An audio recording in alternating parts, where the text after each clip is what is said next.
সুধীবৃন্দ, এক যুবক সাধুর কাছে গিয়েছেন। সাধুকে বললেন বিবাহ করতে চাইনি, পিতামাতার আদেশ, বলুন সংসার সার্থক কি করে হয়, গৃহস্থ আশ্রমের সফলতা কি করে আসে? বলেন আমি তো সংসারী না, সন্ন্যাসী, আমি তোমাকে জ্ঞান দিতে পারবো কিন্তু কাজে আসবে না, প্রত্যক্ষ প্র্যাকটিক্যাল প্রশিক্ষণ নিয়ে এসো। উনি পাঠিয়ে দিলেন এক গৃহী সাধুর কাছে। দিনের বেলায়, বেলা 12টা, সাধুকে গিয়ে প্রণাম করে বলছেন আপনার কাছে পাঠিয়েছেন অমুক মহাজন আচার্য সন্ন্যাসী, আমি বিবাহ করে সংসারী হতে চাই, আমাকে আপনি কৃপা করে সংসারের জ্ঞান দান করুন। উনি বললেন বসো। 1 ঘন্টা বসিয়ে রাখলেন, কোনো কথা বলছে না, নিজের কাজ করে যাচ্ছে। ওর বিরক্তি এসে গেল, ক্ষুধাও লেগেছে। হঠাৎ বলছেন আপনি কিছু বলছেন না, চুপচাপ বসিয়ে রেখেছেন। তখন কথা বলছেন, ওগো ঘর থেকে শুনছো, তুমি তাড়াতাড়ি রান্না করে একটু সেবার ব্যবস্থা করো তো। উনি দ্রুত রান্না করে দিয়েছেন, সাধু ভগবানের নাম করে মুখে পুরেছে, হাসি বা আনন্দে খাচ্ছেন। আর এই যিনি প্রশিক্ষণ নিতে এসছেন, জ্ঞান নিতে এসছেন, সে মুখে দিয়েই থুতু করে ফেলে দিয়েছে। লবণ দেয়নি সবজিতে, বলছে এটা খাওয়া যায়। উনি দেখছেন যে হাসি মুখে উনি খেয়ে যাচ্ছেন, হাসি মুখে উনি খেয়ে যাচ্ছেন। এরপরে বললেন এ আসলেই পাগল, হ্যাঁ, লবণহীন তরকারিতে কিচ্ছু বলছে না। এরপরে বললেন আমি চললাম বাবা আপনার চরণে। বলে কি জানতে এসেছিলে, জানবে না? মনে মনে বললেন তা তো বুঝতে পারছি কি শিখবো এখান থেকে। হঠাৎ বলছে কি শোনো, বেলা 1টা বাজে, দিবা ভাগে মধ্যাহ্ন গগনে সূর্যের কিরণ, বলছে হেরিকেনটা আলিয়ে জানো তো, আমি একটু শাস্ত্র দেখবো। স্ত্রী সঙ্গে সঙ্গে হেরিকেনটা ধুয়ে মুছে জ্বালিয়ে সামনে। বলেন আর এখানে দাঁড়ানো ঠিক না, দিনের বেলায় চক্ষমান লোক যে হেরিকেন জ্বালতে বলে, আর যে গিন্নি আলো জ্বালিয়ে সামনে এসে রেখে দেয়, এই পাগলাদের কাছে থেকে চললাম। বলে বাবা শোন শোন, তোমাকে আমি উপদেশ না দিয়ে প্র্যাকটিক্যাল শেখাতে চেয়েছিলাম সংসার কিভাবে করতে হয়। কিভাবে জানেন? বলে সংসারে থেকে যদি শান্তি পেতে চাও তাহলে এক কাজ করো, এই দৃশ্য দুটো প্রশিক্ষণ নিয়ে চলে যাও। আমি আমার স্ত্রীকে দ্রুত রান্না করতে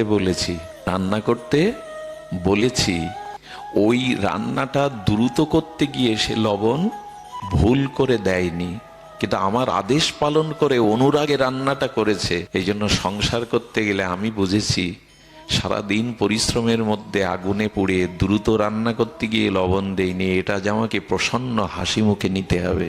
এতে কি হয় জানেন? পরে উনি যখন সেবা নিতে বসবেন তখন ওনার অনুশোচনা জাগবে, একবারও কিছু বলল না, এত ত্যাগ, এত ধৈর্য। ওই দিন থেকে সে 10 বার রান্না করতে গিয়ে ওর কথা ভাববে রান্নাটা কি করে সুন্দর করা যায়। আমরা কি করি? 14 গোষ্ঠী উদ্ধার করে দেই। সংসার কাকে করতে হয় দেখুন। আর স্ত্রী এসে বললেন উনি আমাকে দিনের বেলায় হেরিকেন জ্বালতে বলেছেন, আমি বিনা বাক্যে ওনার আদেশ পালন করে ওনার সামনে দিয়ে গেছি। যেদিন স্ত্রীর এই ভুলগুলোকে ক্ষমা সুন্দর দৃষ্টিতে দেখে মেনে নিতে শিখবে, আর স্ত্রী বলছেন যেদিন স্বামীর আদেশ দিনের বেলায় আলো জ্বালতে বললে বিনা বাক্যে স্বামীর আদেশ পালন করবে, সেই হলো সংসার। এটা শিখে নিয়ে যাও, এটা নিয়ে যাও। এই প্রশিক্ষণগুলো আজকের ছেলে মেয়েকে আমরা দিতে পারছি না, তাদের গুরুকরণ করিনি, তাদের সাধুগুরু বৈষ্ণবের কাছে এই শিক্ষায় তাদের আমরা নিয়ে যাইনি। সাধুর কাছে যাবেন, এদের পাঠাবেন দীক্ষা শিক্ষার মাধ্যমে। দেখুন এইখানে প্রসাদ দেয়া হবে, এরপর হয় না অনুষ্ঠানের পরে। আচ্ছা লক্ষ্য করুন তো, এইখানে আমরা সকলে সাধু কেন জানেন?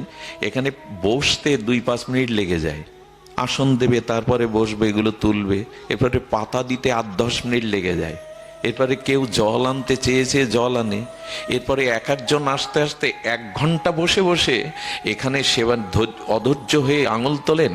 এদের অনেকেই তোলে না, বেশিরভাগ লোক তো তোলে না, কারণ অনুষ্ঠানে এসছে এখানে আমার ইচ্ছা মতো এবং আমার ইচ্ছা মতো এগুলি করে। এখানে 1 ঘন্টা দাঁড়িয়েও মানুষ প্রসাদ নেয় কিনা?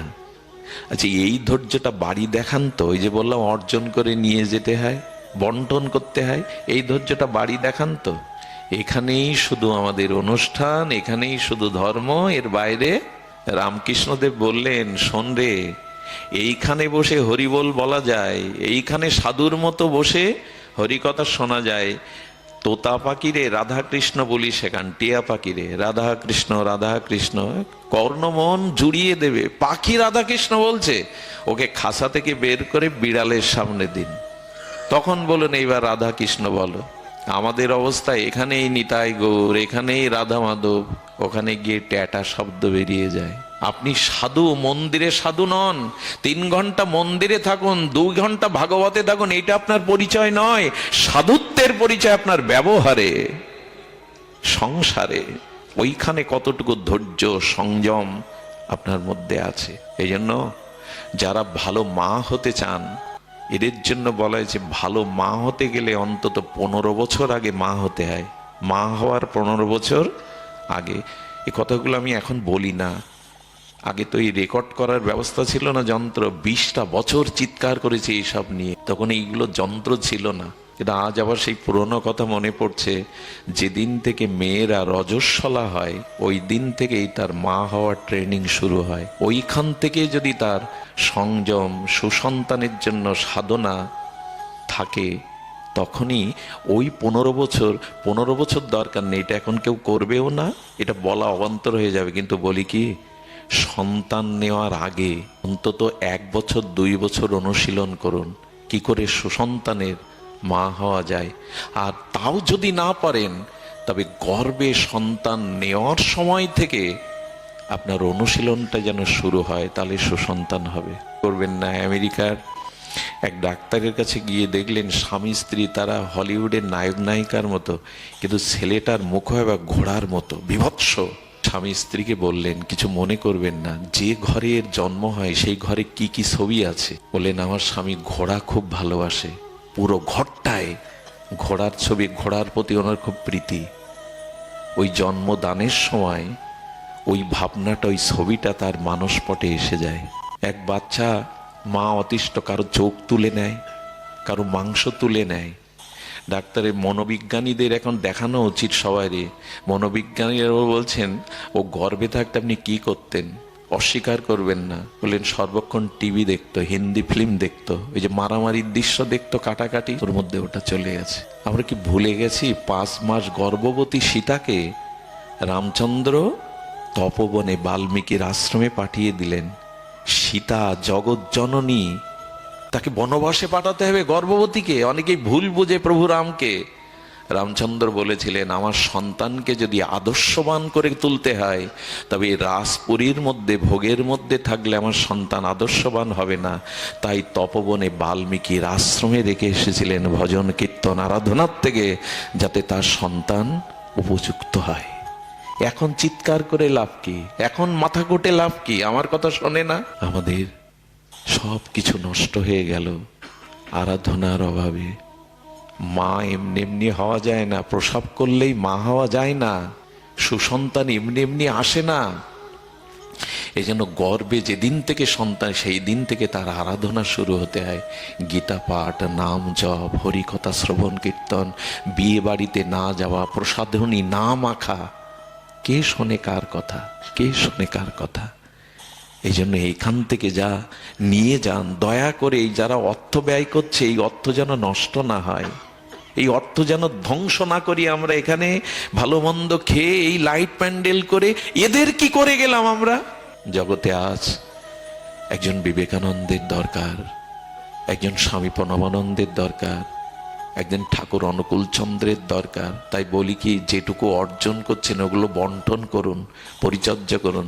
শ্রী শ্রী ঠাকুর অনুকূল চন্দ্রে একটা বাণী আছে, উনি বলেছিলেন যে ধর্মকর্ম যতই করো ফুল তুলসী গঙ্গা জলে, অনুশীলনের কৌশল ছাড়া ফল হবে না কোনো কালে। সুখ চাও তুমি, ভোগ চাও তুমি, সুষ্ঠু কিছু করবে না। আবার বলি, সুখ চাও তুমি, ভোগ চাও তুমি, সুষ্ঠু কিছু করবে না। ও চাওয়া তো বাতুল চাওয়া, দুর্ভোগ ছাড়া জুটবে না। সুধীজন, সতর্ক হন। সব শেষ হয়ে গেল, সব ধ্বংস হয়ে গেল। ভালো লাগে খোকনদা তার পুত্রকে নিয়ে, স্ত্রীকে নিয়ে, হৃদয়দার মতো মানুষ, আমাদের কার নাম বলবো, কেউ কষ্ট পাবে, ভাইকে নিয়ে স্ত্রীকে নিয়ে সবাই আসে। এটাই সৎসঙ্গ, একা করতে নাই। আমি একটা অনুরোধ করি, যাদের একটু সামর্থ্য আছে, মাসে একদিন অন্তত পক্ষকালে 15 দিনে একদিন বাড়িতে একটু পাঠ দিন। পাঠকরা 40,000 দাবি করে না। নামের দল আনতে গেলে কত হাজার টাকা লাগে, একটা পদাবলী কীর্তন দিতে গেলে ক হাজার টাকা লাগে, একটা পাঠকের গাড়ি ভাড়া। আর এই জায়গাটায় মানুষের সমস্যা, পাঠকের গাড়ি ভাড়াটাও দিতে কার্পণ্য করে মানুষ। একটা পদাবলী কীর্তনকে 30,000 টাকা দিয়ে আনলেন, একটা নামের দল 70,000 টাকা দিয়ে আনলেন, একজন পাঠককে গাড়ি ভাড়াও দিতে এত নেবে? ভাগবত ছাড়া, ধর্মীয় অনুশীলন ছাড়া কোনো মানুষ স্বভাব পরিবর্তন করেছে দেখান আমাকে।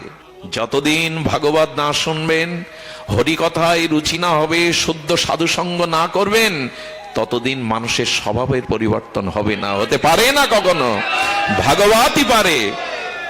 হরিনাম শুদ্ধ করে নিতে গেলে, নিরপরাধে নিতে গেলেও ভাগবত শোনা লাগে, যে নাম তত্ত্ব কি, নামের মহিমা কি, নাম অপরাধ কোনগুলি, এগুলো যদি পাঠে না জানেন, ভাগবতে না জানেন, তবে কোটি জন্ম নাম সংকীর্তন করলে কৃষ্ণ প্রেম পাওয়া যাবে না। কোটি জন্ম করো যদি নাম সংকীর্তন, তবু না মিলিবে ব্রজেন্দ্র নন্দন।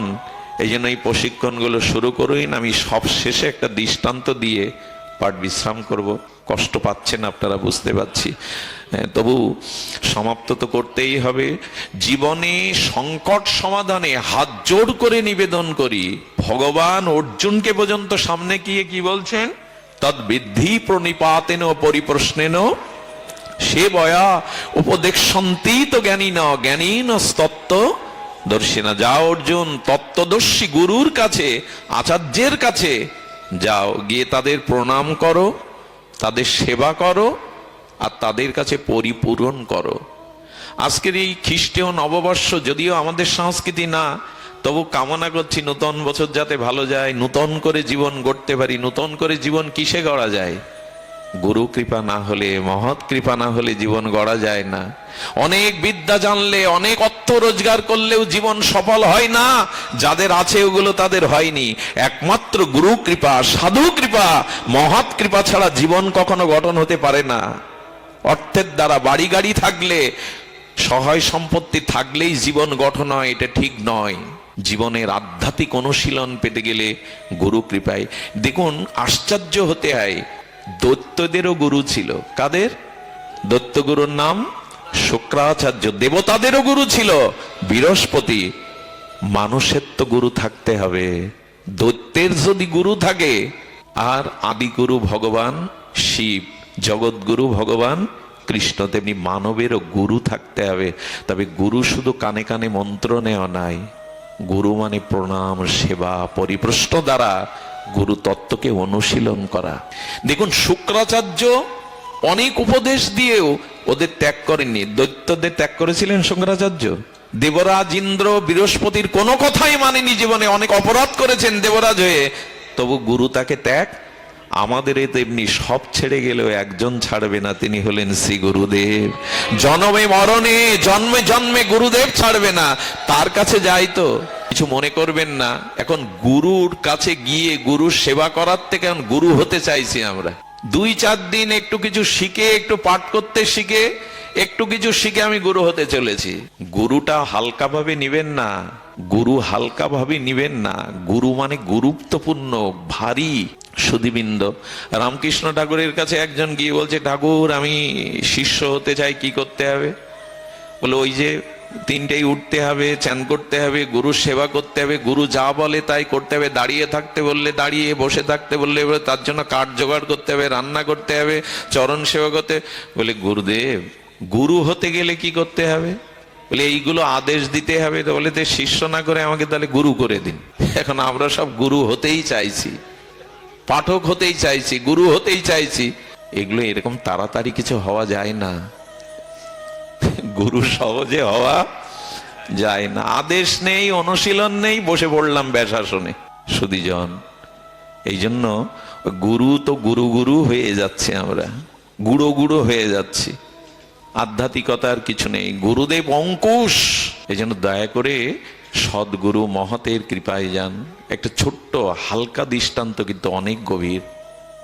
সুধীজন, একজন তার জামাতাকে তার ব্যবসার জন্য সহযোগিতার জন্য 3 লাখ টাকা তাকে নগদ দিয়েছিলেন, যেটা তুমি সুবিধা মতো ফিরিয়ে দিও। উনি বলেছেন আমাকে সহযোগিতা করুন, আমি ব্যবসায় দাঁড়াতে পারলে ফিরিয়ে দেব। ওই 3 লাখ টাকা নিয়ে ফিরিয়ে দেওয়ার নাম করে ব্যবসা করে উন্নতি করলো, দাঁড়িয়ে গেল। টাকা চাই, ওর দেওয়ার ক্ষমতা আছে, অনেক ধনী হয়ে গেছে, প্রতিষ্ঠিত ব্যবসায়ী হয়েছে, কিন্তু টাকা শ্বশুরে দেয় না। এতে তার প্রতি বিরাগ ভাজনে প্রথমে আত্মীয় স্বজন, পাড়া প্রতিবেশী, অন্য লোকদের কাছে বলে বেড়াতে লাগলো জামাই টাকা নিয়ে টাকা দেয় না। এই নিয়ে অশান্তি, মুখ দেখা দেখি নেই, মেয়ের বাড়ি যাওয়া নেই, ওরাও আসে না। খুব মন দিয়ে শুনুন, গাঢ় রহস্য আছে এর মধ্যে। যখন এইভাবে 10 বছর চলে গিয়ে সম্পর্কটা চরম তিক্ততার সীমানায় পৌঁছে গেছে, তখন উনি বললেন আমি ঠাকুর ঘরে আগে ধ্যান করতে বসলে একটু নাম হতো, এর এখন ধ্যান করতে ওই যে রাত দিন ওই লোকের সাথে বলে, ওই চিন্তা করে, এখন সে ধ্যানের মধ্যে ওই 3 লাখ আর জামাই এসে বসে, জব ধ্যান ঘুম সব গেছে। সুধীবৃন্দ, ক্ষমা না থাকলে, হৃদয়ে দয়া না থাকলে, দৈন্য না থাকলে জীবনের কি দশা হয় দেখেন। এটা কোথায় পাওয়া যায়? বিশ্ববিদ্যালয়ে পাবেন না, বাজার ঘাটে পাবেন না, শপিং মলে পাবেন না। উনি মনে পড়লো, তাই তো আমার গুরুদেব আছে, তো শ্রীগুরু চরণে গিয়ে আশ্রয় নিয়ে সব খুলে বলল। গুরুদেব হেসে বললেন এটা খুব সহজ, তবে আমি যা বলবো তোমাকে বিনা বাক্যে বিনা যুক্তিতে মেনে নিতে হবে। যাও কিছু মিষ্টি আর ফল কিনে আজই জামাইয়ের বাড়িতে গিয়ে ফল মিষ্টি দিয়ে তাদের কাছে হাত জোড় করে ক্ষমা চাইবে যে আমি অপরাধ করেছি, ভুল করেছি। তোমার কথা বিভিন্ন জনের সাথে বলে, চিন্তা করুন তো আমরা হলে কি বলতাম। গুরু আজ্ঞা যতদিন আপনি নির্বিচারে পালন না করবেন, ততদিন আপনার জীবনের কোনো ক্রমোন্নতিই হবে না। সুধীবৃন্দ, একটা জিনিস বলি, গুরুজনদের শাসনটা, এই কথাটি লিখে নিন, আজকের অনুষ্ঠানের সব থেকে সার বাক্য, গুরুজনের শাসনটা মেনে নিন আর ছোটদের ভুলগুলোকে ক্ষমা করুন। আবার বলবো, 2-3 বার বলি, বড়দের শাসনটা, গুরুজনের শাসনটা মেনে নিন মাতা পেতে, আর ছোটদের অপরাধগুলিকে ক্ষমা করতে শিখুন, এছাড়া জীবন শান্তিময়। আচ্ছা, যদি বলেন আমি ভুল অন্যায় করিনি, গুরুজন শাসন করছেন, বলেন এটাও মেনে নিন, জেনে শুনে জীবনে শান্তি পাবেন। এটাও মেনে নিন, তাহলে জীবনে চরম, ওদের বলতে বোঝাতে যাবেন না যে আমার এতে অপরাধ নেই, কেন শাসন করছেন, মেনে নিন। আর মেনে নিলে কি হয় দেখুন, এই গুরু বাক্য, মিষ্টি ফল নিয়ে জামার বাড়িতে গিয়ে দরজা নক করেছে, কাজের মেয়েটা যেই খুলে দিয়েছে, সঙ্গে সঙ্গে ওই নাতনিটা অনেকদিন পর দাদু এসছে দাদু এসছে দাদু এসছে বলে কোলে ছুটে গেছে। ওরা ডাইনিং টেবিলে খেতে বসবে, তখন মিষ্টি আর ফলটা দিয়ে হাত জোর করে দাঁড়িয়ে বলছে, বাবা বড় অন্যায় হয়ে গেছে, জামাইকে সন্তানকে টাকা দিয়েছে, তার জন্য কত আত্মীয় স্বজন প্রতিবেশীকে এই কথা বলে তোমাকে ছোট করেছে, আজ হাত জোর করে দাঁড়িয়েছি, ক্ষমা করে দাও। বিশ্বাস করুন, এই একটা দৃশ্যে সব বদলে গেল। 12 বছরের ঘটনা। জামাইয়ের চোখে জল এলো, প্রণাম করে বললেন আপনি তো পিতার মতো, আমাকে ক্ষমা করুন, আমার উচিত ছিল এটা আপনাকে দেওয়া, আপনি বসুন। বসে যখন ওখানে ওনাকে মেয়ে বুকে জড়িয়ে ধরেছে বাবাকে, বাবা 12 বছর পর অভাগিনীর কথা মনে পড়লো, ওই যে কান্নাকাটি হলো না, জামাই চরণে পড়লো, বুকে নিয়ে নিল শ্বশুর। আহার করার পরে জামাই আলমারি থেকে 3 লাখ টাকা নিয়ে এসে প্রণাম করতে গিয়ে বললেন আমাকে ক্ষমা করুন, আমার উচিত ছিল এটা আপনাকে দেওয়া। বললেন বাবা আজ আমি তোমার কাছে টাকা নিতে আসিনি, আমি ভুলের ক্ষমা চাইতে এসেছি, আজ আমার টাকার প্রয়োজন নাই। বলুন তো, এক গুরু বাক্য আপনার আমার জীবনে এই শান্তি প্রতিষ্ঠা করতে পারে। তাই কার যুক্তি নেবেন আমি জানি না, কিন্তু সাধুগুরু বৈষ্ণবের জীবনের উপদেশগুলো মেনে নিন। শুরু করেছিলাম মহাপ্রভুর কথা দিয়ে, শেষ করব, শেষ তো হয় না ভাগবত, বিশ্রাম করব মহাপ্রভুর কথা দিয়ে। এ কথা আসলে আমি পাঠে আসলে মনে হয় কোথায় যেন নিজের হৃদয়টা গলল না, আর সেই গলানোর জন্য মাঝে মাঝে কিছু কথা থাকে। মহাপ্রভু সন্ন্যাস নিয়ে জীবোদ্ধারে চলে গেছেন, এটা অনেকেই জানতো না। অনেক বৈষ্ণবরা, অনেক ভক্তরা গঙ্গায় স্নান করে সচিমার বাড়িতে এসছে। মহাপ্রভু আছেন, আমাদের নিমাই পণ্ডিত ঘরে আছে। আচ্ছা, এই মুহূর্তে বিষ্ণুপ্রিয়া আর সচিমার কি অবস্থা হয় বলুন তো? ওনারা জানে না, অনেক বৈষ্ণবরা, যে মহাপ্রভু সন্ন্যাস নিয়েছেন। আর এই কথা শুনে বৈষ্ণবরা মহাপ্রভুর আঙিনাতে, গঙ্গার তীরে মহাপ্রভুর উঠানে বসে বলেন, প্রভু কতদিন কতদিন তোমার কৃপা, তোমার চরণ পাইনি, একবার প্রভু দেখা দাও। ওরা জানে না মহাপ্রভু জীবোদ্ধারে প্রেম বিতরণে সন্ন্যাস নিয়েছেন।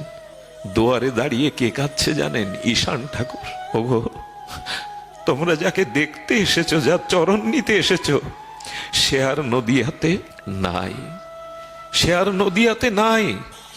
আমাদেরকে সবাই, ঈশান ঠাকুরের হাত কাঁপছে, সেই লাঠিটা নিয়ে দরজায় চেয়ে থাকেন, যদি আবার তার মুখখানা দেখতে পায়, আবার হরিনাম করতে করতে বাড়িতে ফেরে।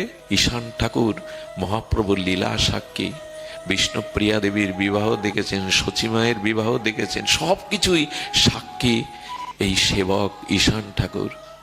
ভক্তবৃন্দ কি দেখলো জানেন? বিষ্ণুপ্রিয়া ভূমিতে শুয়ে আছেন, এখন মলিন বস্ত্র পরে বিষ্ণুপ্রিয়া মাটিতে শুয়ে আছেন, আর তার চোখের জলে মাটিগুলো কাদা হয়ে গেছে। বিষ্ণুপ্রিয়া অনুভব যেন এই, আমি সব হারিয়ে ফেলেছি। তোমরা যাকে দেখতে এসেছ, আমাদের সেই নয়নের প্রাণারাম, সে আজ নাই ঘরে। সে জীব উদ্ধারের কৃষ্ণ প্রেমেও দানের জন্য আমাদের ফাঁকি দিয়ে চলে গেছে। এর পরের দৃশ্য বর্ণনা করার ভাষা নেই। নিতাই চাঁদ প্রবেশ করলো সচিমাকে দেখবার জন্য। সচিমা ঘর থেকে তার আঁচলটা ধোলায় লুটাচ্ছে। নিতাইয়ের বুকে এসে বলছে, নিতাই, নিতাই, একবার আমার গৌরকে কোলে এনে দে, একবার মুখটা দেখিয়ে দে। এই বৃদ্ধ মা, আমি কি করে বাঁচবো? প্রাণ না থাকলে তো দেহ বাঁচে না।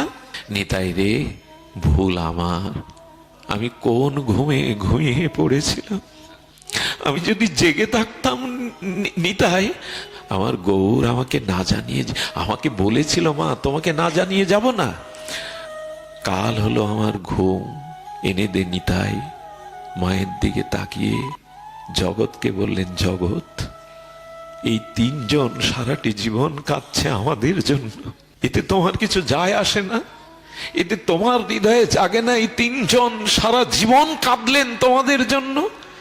মহাপ্রভু সন্ন্যাসের আগে বিষ্ণুপ্রিয়াকে বলে গিয়েছিল, প্রিয়া, মা মারা গেলে সন্তান প্রসব করার পরে যদি মা মারা যায়, পিতা সন্তান প্রায়শ মানুষ করতে পারে না, কিন্তু বাবা মারা গেলে মা ভিক্ষা করে, দাসীগিরি করেও সন্তানকে পালন করে।